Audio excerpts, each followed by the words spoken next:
Good morning and welcome to the new episode of Dr. Lamba's Awakening Call.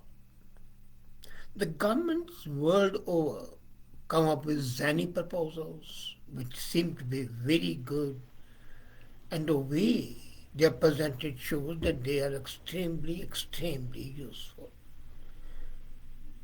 The moment you go in the details, you find that they are basically misconceived. And the purpose is more of a populist decision appealing to the public at large without regard to the reality of the situation or the ground realities.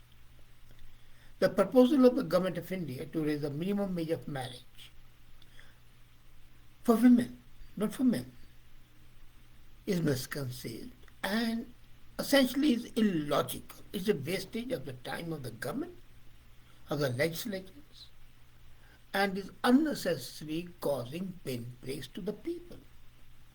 Now imagine, women are considered adult as a man at the age of 18. All laws applicable to the adult citizens, including criminal laws, will apply to all women as they do to men the moment they are 18 years old. Women 18 and above is held responsible for the actions she takes. And amazingly, she is eligible to vote and to become a member of the parliament and maybe even a minister. We have seen such things happening. And if between the age of 18 and 21 she is capable enough to make law which affects the destiny of the nation, she is old enough to be sentenced to a jail term in adult prison, and you say she is too young to exercise a choice to get married. Can anything be more ridiculous? This, in fact, is not women empowerment. Mr. Modi, let me tell you, this is women infantilization. You are making women infants. The government must know that adulthood is not divisible.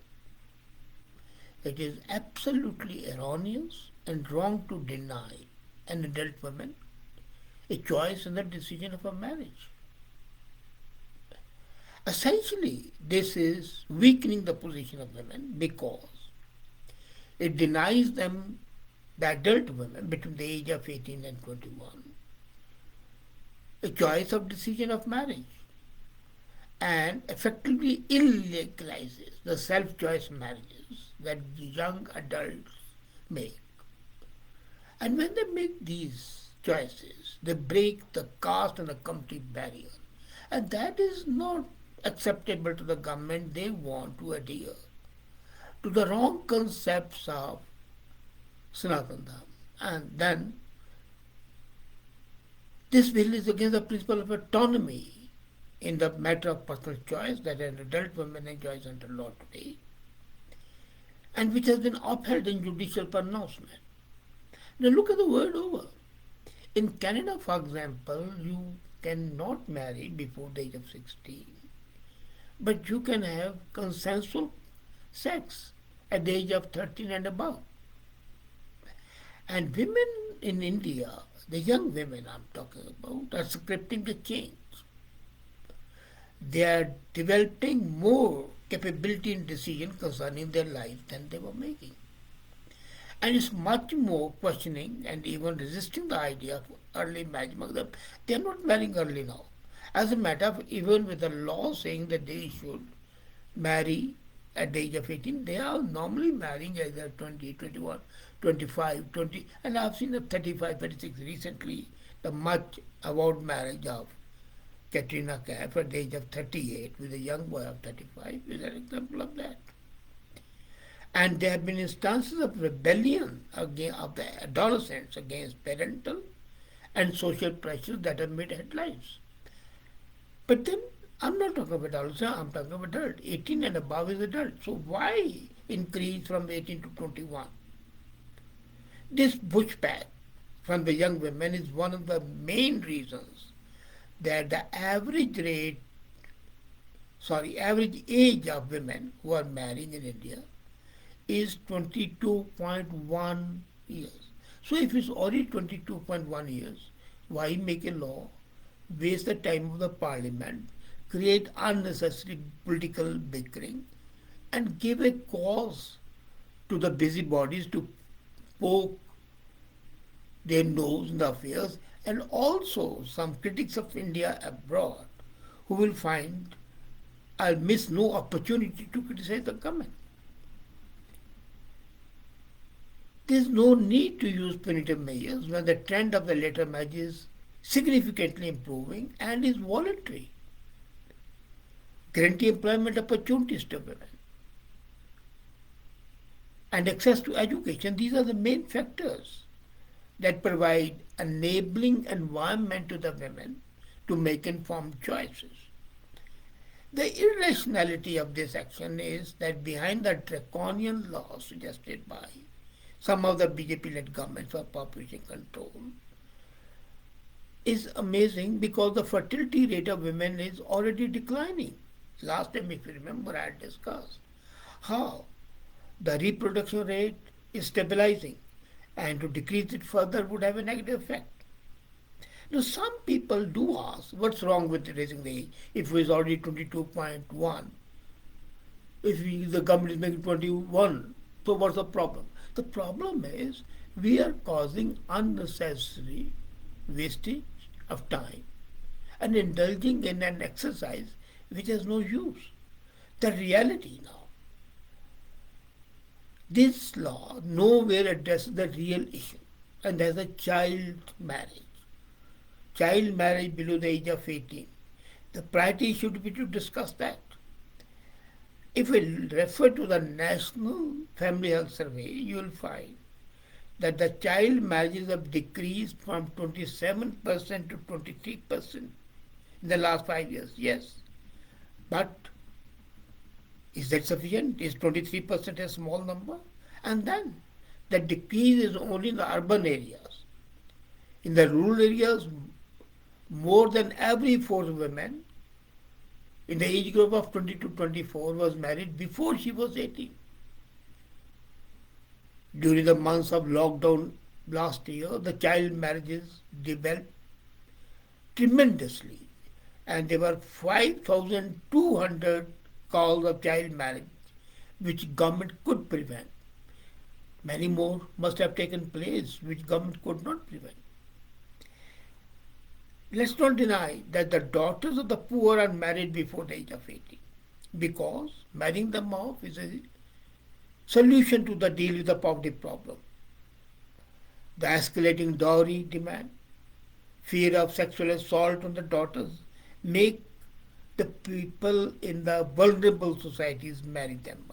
And child marriage continue to have a cultural sanction because that promotes a patriarchal view of daughters as prayadhan. She is someone else's wealth. So Guardian is fulfilling his sacred duty to hand over the girl, chastity protected, to her husband. The present rural dispensation is quite comfortable with these cultures. But, for example, in Kerala, India changed its legal age of marriage from 15 years for a girl to 18 years, and for boys from 18 to 21 years in 1978. And these apply to all the communities, irrespective of any religion, caste, and color. And yet, in the 43 years, we have failed to eliminate the child marriages. So the attention should be that the child marriages should be adopted. Now, what happens? Look at the health status of the women who become mothers early, and by raising the marriageable age to 21, it will prevent childbirth and protect their health. That's the argument being advanced. It's bullshit. It's hypocrisy. This is nonsense. Maternal and infant mortality and malnutrition are the major issues linked with the public policy, public health. The problem is that we have to expand the system of food security. The inflation has to be controlled. That we are not doing. Instead of taking responsibility to increase expenditure on health and education, we want to curb the right of adult women in the name of reproductive health. Is this not hypocrisy? And we are expected to accept the government claim that by raising the age to 21, you will equalize the marriageable age of men and women. And that's a step towards empowerment. Then if that is so key, why does it not accept the suggestion made by the Law Commission? I remember in 2008, the Law Commission of Government of India suggested to keep the age of marriage for both men and women at 18. So decrease the age of marriage. And if the government is really interested in women empowerment in their realm of personal relations, it's far more important, as I wrote an article today, to have a separate law against honor crimes and a law recognizing marital rape as a crime. This is to put an end to efforts to dilute the law against domestic violence. And several organizations across the country have opposed this movement, and rightly so. This time the opposition to the law proposed by the government is justified, absolutely. I've always been supporting Modi government because the laws have been very good. But when on August 15 last year, on the independence speech, Prime Minister had announced the government's intention to make marriage age, and a committee was formed, and that hasn't been notified by center. It was bad, and I had protested against that at the time as well. 96 civil society organizations have a working group, Young Voices National Working Group. They published a report on July 25, 2020. And this was done after surveying 2,500 adolescents across 15 stages. So increasing the age of marriage will either harm or will have no impact by itself, unless the root cause of women's empowerment are addressed. As civil society organizations have pointed out, you cannot ignore the fact that love would unfold within a society that is deeply entrenched in patriarchy, and it will be used primarily by parents to control the autonomy of young children. That will what happen. They'll penalize for their sexual choices, and they'll be actively aided and abetted by the police and the welfare officers and other state functionaries. Already we have seen these things happening. There is also a concern that if a girl marries at 18 or 19 faces matrimonial problem and approaches the court for redress, her husband may plead that the marriage is not valid and she is devoid of the rights. This is a cause of grave concern, and the government needs to address this. What we need is to have a clear-cut direction within the statute, within the existing law. And that doesn't need a discussion of parliament. It's a government order, it can be done by GO. That the status, and we can say in that statute that the women in underage marriage will not lose her matrimonial rights, a right to inheritance in the event of becoming a widow. That's what would empower them. They have a right to the property of their parents and property of a husband's share. The age of marriage was increased to provide, in 1978 it was done, I remember that. The purpose was to provide opportunities for women education. But have you seen the latest National Health Survey report which I discussed? 40 years later, we still have an alarming rate of child marriages, as I said, at 23%. It used to be 27%. In 40 years, we have reduced only from 27% to 23%, 4%. This shows the failure on the part of the government to reach the target of providing opportunities to the girls in backward and poverty-stricken areas, and also to provide better access to health care. That should be the priority. It has also not changed the conservative and anti-women view of about women, as Mulayam Singh Yadav saying, boys will be boys if they rape, okay. Or a judge saying, well, if you open your legs, you are enjoying the rape, it's not a rape. So, what is the reason? What's the base for which the government claims that increasing the age of 18 to 21 will empower women? It would, in fact, increase the number of underage marriages exponentially because the young people at the age of 18 might marry. And they will expose many young more adults to criminal charges. In fact, it's going to be harmful to the women. They marry and they don't have a right to marry, and it's an illegal marriage. The task force which was set by the government, interestingly, had asked the government to increase the schools and colleges, transportation to these institutions in far-flung areas, skill and the business training, and sex education in the schools. Nothing has been implemented. You need to give them sex education right from the time they are reaching the puberty. A large number of girls from the power-stricken communities are school dropouts. Ensure that they are not dropouts. Ensure that they are working. Enacting a statute does not impose a financial burden on the government. Creating infrastructure to provide easy access to education and to healthcare does. So government apparently wants to show that it is empowering women without doing anything concrete. And that is what is harmful. Now look at the word over. You are living in a global village, you say that. In most of the countries of the world, there is no differentiation between the majority age, which is 18 years old, and marriageable age. So, as a matter of fact, as I said, if you can make law, why can't you choose your husband? You can make a law to decide the fate of the nation of the millions of the people. And then India is a signatory to the resolution now, to the UN General Assembly in 1989, in which it was decided that the minimum marriage age for marriage would be 18 years. So now itself being a signatory to that, is it not going against the convention that it signed?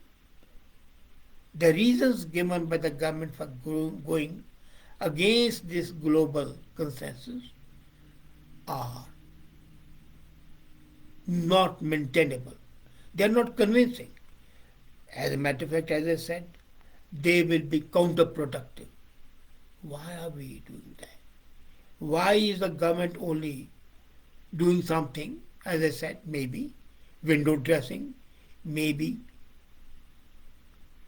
to make people believe that it's empowering, while in fact it's empowering patriarchy, it's empowering police, it's empowering exploiters of women, and that's not acceptable.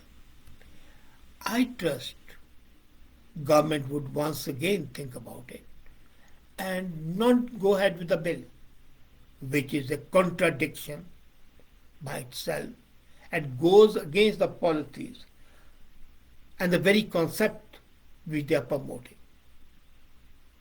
Thank you.